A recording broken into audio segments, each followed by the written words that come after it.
इस वक्त हमारे साथ एक खास मेहमान है, doctor Rupika Jandial. Government medical college में बहुत सारे विभाग है, उसमें एक विभाग है जो साइकोलॉजी डिपार्टमेंट है, जिसमें आप देखते हैं, खासकर हम देखते हैं कि वो डिप्रेशन वाले पेशेंट वहाँ पहुँचते हैं। आज उनसे मौका मिला बात करने का। डॉक्टर साहब नमस्कार। नमस्ते, कैसे हैं आप सब? बिल्कुल, आप बताइए, ये जो खास विभाग है, क्या वजह है कि आज हमने देखा कि इस विभाग में रश बहुत ज्यादा होता है? ये वजह क्या है? हम देखते हैं कि एक घर छोड़ के या दो घर छोड़ के कहीं ना कहीं ऐसा पेशेंट मिलता है, इसका कारण क्या है? ओके, सबसे पहले तो मैं आपको थैंक यू बोलना चाहूँगी कि आज आप मेरे पास आए और आपने मुझसे बात करने की कोशिश की, क्योंकि सबसे बड़ी प्रॉब्लम क्या है इसके बारे में, जैसे डिप्रेशन हो गया या कोई भी मानसिक बीमारी होगी, इसके बारे में लोग बात नहीं करना चाहते, जिसको हम बोलते हैं स्टिग्मा। अगर कोई भी इंसान बोलता है कि मेरा मन उदास रहता है या मुझे डिप्रेशन है, तो लोग ऐसे रिएक्शंस देते हैं कि हे भगवान, तुमको डिप्रेशन है। उस वजह से लोग ना तो साइकियाट्रिस्ट के पास आते हैं और ना ही इलाज लेते हैं। इसी वजह से, एक स्टिग्मा की वजह से लोगों को दिक्कत ज़्यादा हो रही है। सो जो आपका क्वेश्चन था कि इतना प्रॉब्लम क्यों हो रहा है, बिकॉज ऑफ स्ट्रेस। इंडिया में 2016 से पहले 10% जो थी हमारी मेंटल इलनेसेस, वो 10% थी। इसका मतलब 10 में से किसी एक इंसान को ये प्रॉब्लम थी, मेंटल इलनेस, जिसको हम मानसिक बीमारी कहते हैं। लेकिन आफ्टर 2015 अभी तक एक सर्वे हुआ है जिसमें पता चला है ये बढ़ के 15% हो गई हैं, जिसके हिसाब से हर 7 में से किसी एक इंसान को मानसिक बीमारी या मानसिक मेंटल हेल्थ प्रॉब्लम है। इसका रीज़न जो है स्ट्रेस, क्योंकि हमारी लाइफ में स्ट्रेस बढ़ता जा रहा है, कंपटीशन बढ़ता जा रहा है, ये एक बहुत बड़ा रीज़न है। बात बताइए, हम देखते हैं कि किसी घर में कोई परेशानी हो जाती है, भगवान न करे कोई ऐसा इंसिडेंस होता है जिसकी वजह से उनको माइंड में एक सेटबैक लग जाता है, तो वो उसी में चले जाते हैं। मगर कुछ ऐसे भी हमने लोग देखे हैं, कितनी भी मुश्किलात होते हैं वो उसका सामना करते हैं तो आगे चल पड़ते हैं। इंसान को किस हिसाब का रहना चाहिए, क्योंकि बहुत जरूरी, लोग पूछते हैं हमसे। ठीक है, जैसे आपने बोला कि किसी को कुछ होता है वो ठीक रहता है, किसी को होता है कि वो बहुत ज़्यादा सदमे में चला जाता है। इसका एक रीज़न ये है, कोपिंग मैकेनिज्म। जैसे कुछ लोग हैं वो कोप कर लेते हैं। कोप करना मतलब एडजस्ट कर लेना, अगर कोई प्रॉब्लम आई उससे एडजस्ट कर लेना। कुछ लोग एडजस्ट नहीं कर पाते। जो लोग एडजस्ट नहीं कर पाते, कोप नहीं कर पाते, उनको प्रॉब्लम्स होती है, जैसे डिप्रेशन हो गया या फिर एंजाइटी हो गई, बेचैनी हो जाना, एकदम से बेचैनी, छोटी छोटी बात का इतना स्ट्रेस ले लेना कि दिल के धड़कन तेज़ हो जाना, एकदम से घबराहट हो जाना, ऐसा लगना कि मैं मर जाऊंगा, दुनिया ख़त्म हो जाएगी। अगर आप में से किसी को ऐसा कुछ होता है तो ये एक लक्षण है एंजाइटी का, कि लोगों को पता ही नहीं होता है। जैसे कुछ लोगों को लगता है कि यहाँ पेन, चेस्ट पेन हो रही है, यहाँ पेन हो रही है, सांस चढ़ रही है और बार घबराहट हो रही है, वो पैनिक अटैक होता है, वो हार्ट अटैक नहीं होता। लोगों को लगता है यहाँ दर्द हो रही है, घबराहट हो रही है, वो हार्ट अटैक है। वो हार्ट अटैक नहीं है, वो पैनिक अटैक हो सकता है। तो इसलिए ज़रूरी है, अगर आपको ऐसा हार्ट अटैक लग रहा है, आप जा सकते हैं इमरजेंसी में, आप चेकअप करा सकते हैं। बट अगर आपका ईसीजी होगा, वहाँ पे ईसीजी नॉर्मल आया है, ट्रोपोनिन नेगेटिव आया है और आपको लग रहा है आपको ये बार बार हो रहा है, एक बार नहीं बार बार हो रहा है, हर महीने में 3 बार 4 बार या बार बार हो रहा है, तो ये पैनिक अटैक हो सकता है। लोगों को पता ही नहीं है मेंटल इलनेस की सिम्टम्स क्या है, तो इसलिए कोई आता ही नहीं दिखाने। डॉक्टर साहब, हमने कुछ लोग देखे हैं, उनके पास सब कुछ है, जॉब भी है, सब कुछ। अब थोड़ा उनको अपने माइंड में रह जाता है कि मेरे भी बच्चे सेटल नहीं है, नौकरी नहीं है, मैंने कुछ बनाया नहीं है, वो एकदम उसको ले जाते हैं और गलत स्टेप उठाते हैं। ऐसा भी होता है? हाँ, ऐसा बहुत होता है। क्यों, ये जैसे आप बोल रहे हैं कि सब कुछ है, ज़रूरी नहीं है सब कुछ है तो आपको मानसिक बीमारी नहीं हो सकती।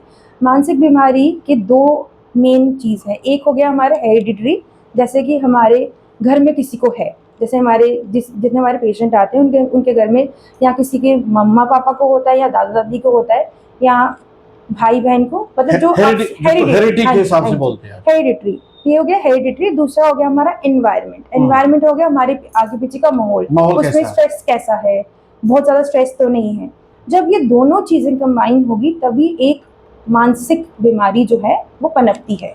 और मैं एक और चीज़ बोलना चाहूँगी, जैसे आजकल प्रॉब्लम क्या है, सब लोग इतने बिजी हो गए हैं कि किसी के पास किसी से बात करने का टाइम ही नहीं है।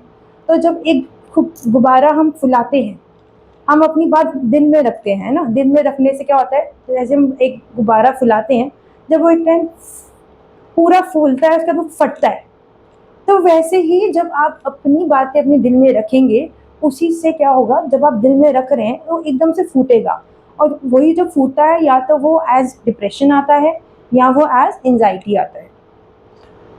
हम आजकल देखते जो फैमिलीज की बात करेंगे हम, जहाँ छोटे बच्चे, पढ़ने वाले बच्चे होते हैं, माँ बाप बिजी रहते हैं कामों में, टाइम नहीं दे पा रहे हैं, जिस हिसाब से बच्चों को देख रेख होनी चाहिए, क्या ये वाक़ा भी हो सकता है उन बच्चों पर ये पढ़ने का खतरा हो सकता है? हाँ हाँ जी, हो सकता है। मैंने आपको जैसे बताया, दो चीज़ें, एक हो गया हेरिडिटरी, दूसरा हो गया माहौल। तो जब ये दोनों चीज़ें होंगी तभी होगा। हम ये बोल रहे हैं कि सिर्फ घर वाले ध्यान नहीं दे रहे उस वजह से हो रहा है, ऐसा नहीं है। ये दोनों चीज़ें होनी चाहिए तभी जाकर एक साइकेट्रिक इलनेस या एक मानसिक बीमारी आएगी। अगर किसी को ये आ गई, क्या वो इस आजकल जो हम इस पर लगे हैं, नशा मुक्त जम्मू कश्मीर में लगे हैं इस वक्त हम, क्या कभी कभार ऐसा भी डाइवर्शन उस साइड हो सकता है, अगर बच्चा हो या बच्ची हो? हाँ जी, देखिए सबसे बड़ी बात क्या है, जैसे किसी को एंजाइटी है या किसी को डिप्रेशन है या किसी को गुस्सा बहुत आता है, तो लोगों को ऐसा लगता है कि अगर हम नशा करेंगे तो नशा करने से हमारी यहाँ तो घबराहट कम होगी, गुस्सा शांत होगा। जैसे कुछ लोग होते हैं जिनको नींद नहीं आती, नींद ना आने की वजह से वो नशा लेना शुरू करते हैं, तो उनको लगता है शराब लेने से या चिट्टा वगैरह जो भी है, जितने भी हमारी नशे वाली चीज़ें हैं, उनको लेने से उनकी एंजाइटी कम होगी। हाँ, डेफ़िनेटली होगी, पर उस समय के लिए। जिस समय वो लेंगे उस समय वो कम होगी, लेकिन बाद में इन द लॉन्ग टर्म ये बहुत, बहुत डेडली है, क्योंकि जैसे-जैसे वो लेंगे उसके थोड़ी देर बाद इनकी एंग्ज़ायटी, उनका डिप्रेशन, उनका सब कुछ खराब होगा। वो ठीक नहीं होगा, वो खराब होगा। देखो अगर हेडेक है, तो हेडेक जो है वो एक न्यूरोलॉजिस्ट जो है वो भी देखता है।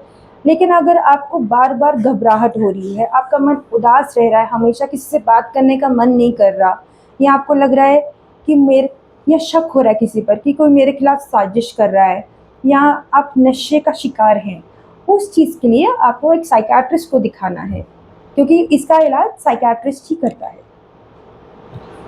एक खास मैसेज लोग सुन रहे हैं, देख रहे हैं आपको, इस चीज़ अगर ऐसा कोई वातावरण, उसको बाहर निकलने के लिए क्या करना चाहिए? लोगों को अगर कोई टेंशन हो गई है, कुछ हो गया है, बेसिकली प्रॉब्लम क्या है, जैसे ही किसी को घबराहट होती है, कुछ होता है, उनको लगता है कि मैं अगर साइकियाट्रिक हॉस्पिटल जाऊँगा तो मुझे किसी जान पहचान वाले ने देख लिया तो क्या सोचेगा वो मेरे बारे में, ठीक है? या उसको लगता है कि मैं पागलों के डॉक्टर के पास क्यों जाऊँ।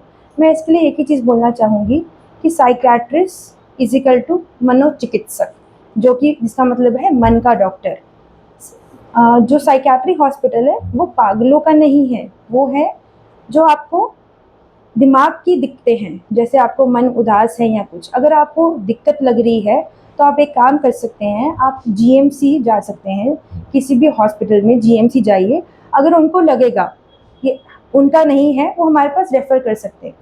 बट मैं एक ही चीज़ बोलना चाहूँगी कि जैसे मैंने आपको पहले भी बोला, स्टिग्मा है, स्टिग्मा का मतलब हो गया एक पर्टिकुलर पॉपुलेशन को अलग तरीके से देखना। जैसे कोई कोई जैसे किसी को शक की बीमारी है, उनको लोग कहते हैं कि ये शक की बीमारी है, ये साइकियाट्रिक पेशेंट है, इससे दूर रहना है क्योंकि ये एग्रेसिव ही होगा। इसको हम बोलते हैं स्टिग्मा।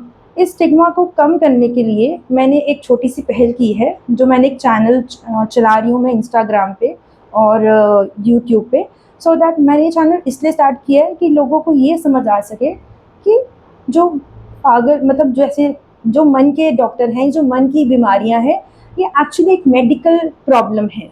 ये लोग फेक नहीं करते या फिर ये लोग खुद से नहीं बनाते। ये जैसे एक डायबिटीज़ की बीमारी है, जैसे फीवर है, जैसे किसी की टांग टूटती है, वैसी ही बीमारी है। तो अगर इसके लिए किसी को इलाज लेना है तो वो बेनिश्चिंत बिल्कुल आराम से आ सकता है।